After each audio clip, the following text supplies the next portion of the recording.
Cassette Beasts. Game review. The millennials are at it again. Codependence on nostalgia. Inability to purchase a house. A general distaste for capitalism. Avocado toast.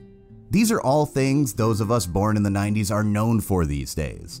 These are the talking points older generations unfailingly fall back on when they scornfully, sneeringly refer to us by the label placed upon us. Millennials. Relax, I'm not here to debate the positives or negatives of an entire generation. Instead, I'm here to celebrate the kind of creativity and art that can be created by the kids who grew up on the first generation of Pokémon, analog media, and some of the most influential anime of all time. This is a review of Cassette Beasts.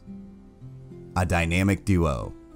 Cassette Beasts was developed by Bytten Studios and published by Raw Fury. Bytten Studio hasn't made a name for itself quite like Raw Fury, the publisher of the Kingdom series, Sable, and Norco, but they will at this rate. Bytten Studio is a two-man operation, with Tom Coxon on the keys, coding, and Jay Bayless handling the art and writing. The first game created by the studio, Lena's Inception, is a nostalgia-infused romp with a modern twist, which takes on the guise of a classic dungeon crawler that looks and plays an awful lot like The Legend of Zelda: A Link to the Past. With Cassette Beasts, they've just about cemented their formula of make the old new again, and they are very good at what they do. If they keep up this streak and consistently one-up the quality of their projects, I can see them quickly becoming a studio of renown, if their work on Cassette Beasts hasn't done that for them already. Wormholes and cassette players. Cassette Beasts' charm is apparent right from the get-go. It opens with a delightful character creator in which you name and customize your own sprite avatar, and then you're whisked away to a dimension entirely unlike our own through a wormhole.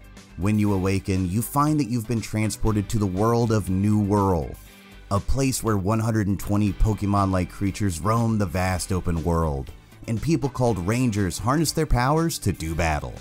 Each of the titular beasts straddles the line between familiarity and uniqueness, with Pokemon-like charm causing them to be immediately endearing. As if that wasn't enough, New World is also some kind of purgatory that nobody has ever escaped from. As far as Pokemon clones go, a genre that seems to have exploded in recent years, this is a pretty creative setup. There aren't any ball-like capture devices. Rather, the Rangers use special cassette players, a real thing that existed many years ago, to record the creatures and assume their form. That's right, you don't capture the monsters in Cassette Beasts, you become them. This approach successfully avoids the dogfighting comparisons that are frequently leveled at Pokemon games and allows for some interesting narrative twists down the road. In terms of combat, each of your Cassette Beasts has its own health bar as you'd expect. But there's also a twist in that the Ranger characters have their own separate health bar. Beasts' health bars being reduced to 0 allows you to keep going with another, but the Ranger's health bar being depleted means you'll be sent back to a save point before the fight. Battles rarely get that difficult, especially when you learn to make use of the game's complex weakness and domino effect systems. Cause and effect. What do I mean by domino effect? Well, in Cassette Beasts, there's much more to consider than the typical wheel of weaknesses. Grass types are weak to fire, fire is weak to water, etc. When battling against the 14 different elemental types of Cassette Beasts, there are extra things to consider. And beasts can even transition from one element to another. Using a fire attack on a plastic type beast will cause it to transform into a toxic type one, and a subsequent attack would ignite the beast for extra damage. The list of chemistry effects goes on, and they come up organically if you take a few seconds to consider your moves and what you're up against. It's a really interesting twist on a system that so many people are intimately familiar with.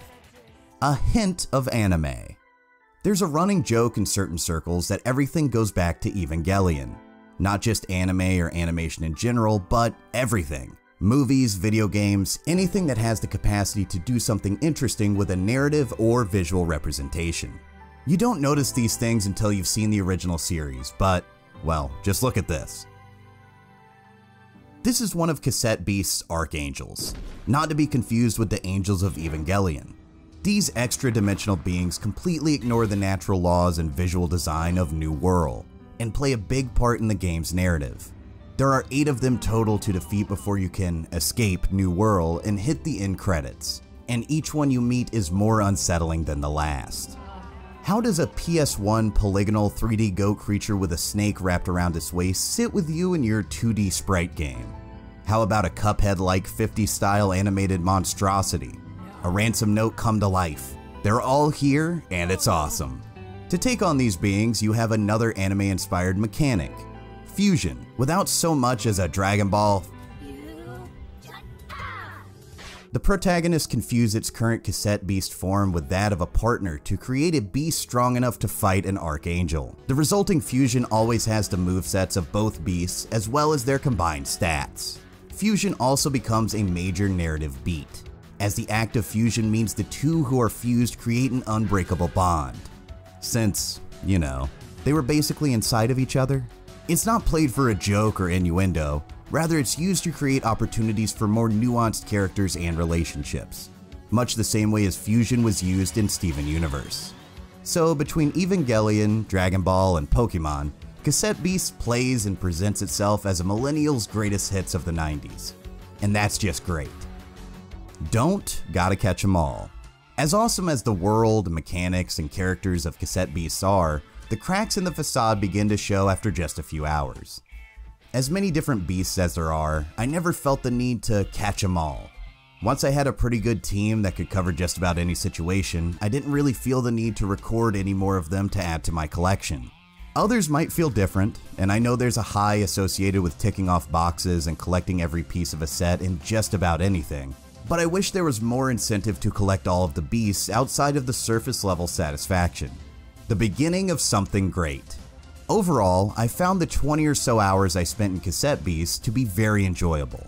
It felt like it was made explicitly for people like me, aging Pokemon fans who have become despondent with the series due to its inability to innovate, and that was enough to keep me engaged when the battles began to feel samey and sluggish. The concept and polish of the finished product speaks well for Bytten Studio, and I'm excited to see what they do next, especially if they're going to tackle another classic game with their signature style. Final review, 9 out of 10. Thanks for watching this review of Cassette Beasts. Keep an eye on Poggers.com for more awesome video game content, and let us know what games you're playing over on Twitter by tweeting us at PoggersTweets.